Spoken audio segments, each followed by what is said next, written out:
दोस्तों welcome to money stocks. तो इस वीडियो के अंदर हम लोग बात करने वाले हैं बहुत ही ज़्यादा इंपॉर्टेंट टॉपिक के बारे में कि अचानक से ऐसा हुआ क्या कि जिस वजह से स्टॉक मार्केट के अंदर दोस्तों गिरावट हमें नजर आया।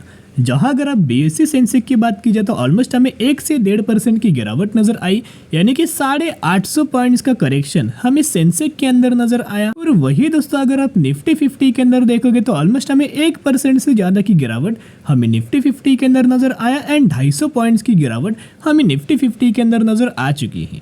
अभी देखिएगा बेसिकली 3 बड़े कारण हैं कि जिन वजह से हमें मार्केट के अंदर करेक्शन नजर आया।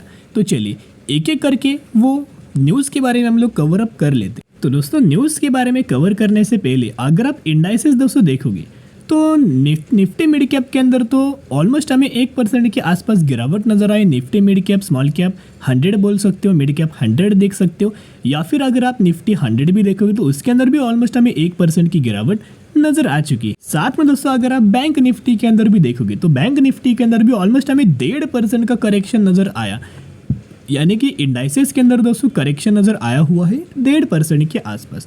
फिर निफ्टी फाइनेंशियल सर्विसेज के अंदर भी ऑलमोस्ट हमें 1.5% का करेक्शन नजर आया हुआ है।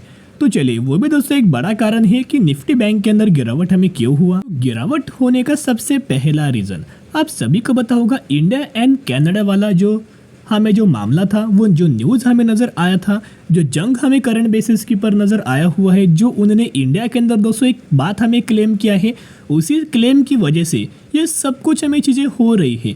एक तो पहले आपने देखा कि बैंक निफ्टी हमें गैप डाउन ओपनिंग नज़र आया। ये गैप डाउन ओपनिंग का पीछे का रीज़न क्या है? यही दोस्तों रीज़न है कि इस न्यूज़ का बहुत ज़्यादा ह्यूज अमाउंट ऑफ इम्पैक्ट हमें स्टॉक मार्केट के अंदर नज़र आया हुआ है। अभी आप बोलेंगे कि सर ये भारत और कनाडा यानी कि इंडिया एंड कनाडा का जंग क्या हुआ, ओके इसका इम्पैक्ट क्यों हमें स्टॉक मार्केट के अंदर नजर आएगा? क्योंकि आप सभी को पता होगा कि कनाडा ने क्या किया है, ह्यूज अमाउंट ऑफ इन्वेस्टमेंट हमें इंडियन स्टॉक मार्केट के अंदर किया हुआ है। यहाँ अगर आप देखोगे तो 30 कंपनीज के अंदर बहुत बड़ा इन्वेस्टमेंट हमें इंडिया के अंदर कनाडा के द्वारा दोस्तों हुआ है, जिसके अंदर 40,000 करोड़ का, यानी कि जिसके अंदर 40,000 करोड़ का बहुत बड़ा निवेश हमें इंडियन स्टॉक मार्केट के अंदर कनाडा के द्वारा हमें किया गया है। और जो करंट बेसिस की पर जो हमें एक क्रैश जो नज़र आया हुआ है, या फिर जो करंट बेसिस की पर जो जंग हमें नज़र आ रही है इंडिया एंड कनाडा के बीच, तो ये एक्सपर्ट के द्वारा या फिर कनाडा के द्वारा दोस्तों ऐसा स्टेटमेंट हमें पास किया गया है कि जो हमने भारत के अंदर 30 कंपनीज के अंदर जो हमने निवेश किया है, जिसके अंदर हमने कुल मिला के 40,000 करोड़ का निवेश किया हुआ है, तो इन 40,000 करोड़ को हम लोग कभी भी निकाल लेंगे। तो जिसकी वजह से दोस्तों अगर इतना ह्यूज अमाउंट ऑफ फंड दोस्तों अगर इंडिया से बाहर जाएगा, यानी कि कोई भी फंड का अगर आउटफ्लो अगर होता है तो वो बिल्कुल भी पॉजिटिव अपडेट नहीं होता, ये नेगेटिव अपडेट ही होता है। और जिसकी वजह से एक हमें डर दोस्तों बना हुआ है, एक फियर हमें बना हुआ है। अभी तक ये पैसा नज़र निकाला नहीं है, यानी कि उन्होंने अभी तक दोस्तों पैसा निकाला नहीं है, लेकिन ये पैसा कभी भी निकाल सकते हैं, ऐसा फियर अभी करंट बेसिस के ऊपर मार्केट के अंदर नजर आया हुआ है। बैंक निफ्टी या फिर निफ्टी बैंक के अंदर दोस्तों गिरावट होने का सबसे पहला रीजन क्या है? HDFC bank.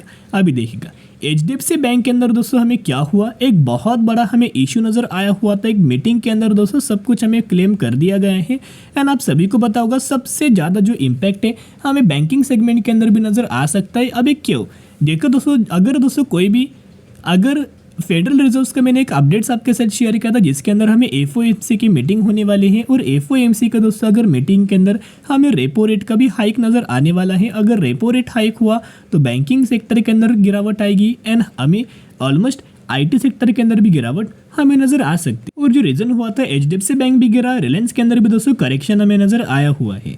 तो जिसके हिसाब से ओवरऑल बेसिस के ऊपर जिनका मार्केट के अंदर बहुत बड़ा बड़ा वेटेज है, उन कंपनीज के अंदर भी दोस्तों गिरावट हुआ है। तो ये कुल मिला के सभी चीज़ों की इम्पैक्ट हमें इंडाइसेस के अंदर नजर आ चुका है। एक और दोस्तों सबसे ज़्यादा इंपॉर्टेंट चीज़ कि यहाँ मैंने निफ्टी 50 का इंडेक्स दोस्तों ओपन किया हुआ है। कभी भी अगर आप देखोगे दोस्तों, अगर एक इंडेक्स अगर बहुत ही ज़्यादा तेज़ी लगातार हमें रहती है तो कभी ना कभी उस इंडाइसेस के अंदर दोस्तों थोड़ा बहुत हमें प्रॉफिट बुकिंग नज़र आता है, थोड़ा बहुत इंडेक्स रुक जाता है। करंटली भी दोस्तों अगर आप देखोगे तो हमें इंडेक्स के अंदर निफ्टी 50 के अंदर लगातार हर एक दिन दोस्तों तेज़ी लगातार आ रही थी। तो कहीं ना कहीं यहाँ दोस्तों थोड़ा बहुत हमें ये प्रॉफिट बुकिंग नज़र आया हुआ है, थोड़ा बहुत यह प्रॉफिट बुक होते हुए नज़र आ चुका है, थोड़ा बहुत करेक्शन इसी की वजह से आए हैं। कभी ना कभी दोस्तों इंडेक्स तो रुकने वाला है, ऐसी बात नहीं कि हर एक दिन इंडेक्स लगातार आगे बढ़ता रहेगा, ऐसी बात तो नहीं होगी। थोड़ा बहुत दोस्तों इंडेक्स रुकेगा, यहाँ स्टेबल होगा, उसके बाद फिर हमें तेज़ी आ सकती है। ये जो गिरावट का रीज़न है, जो भी दोस्तों हमने करंटली बात की, इन सभी रीजंस की वजह से हमें आज के दिन मार्केट के अंदर गिरावट हुआ है। बेसिस के ऊपर दोस्तों कोई बहुत बड़ा रीज़न नहीं है, या फिर अगर आप देखोगे कोई हमें जितना भी अपडेट्स था वो अपडेट्स मैंने आपके साथ शेयर किया है। अभी जो मार्केट के अंदर आपको गिरावट हुआ है उसके अंदर मैक्सिमम हमें अच्छी कंपनीज भी गिर चुकी है, तो उन कंपनीज के अंदर buy on day strategy apply करके लंबे समय के लिए होल्ड करके चल सकते हो, क्योंकि ऐसा मौका आपको बार बार आने वाले फ्यूचर में नहीं मिलने वाला। जब भी मार्केट गिरेगा अच्छी कंपनी गिरेगी, और अच्छी कंपनी अगर गिरता है अपने पोर्टफोलियो के अंदर ऐड कर सकते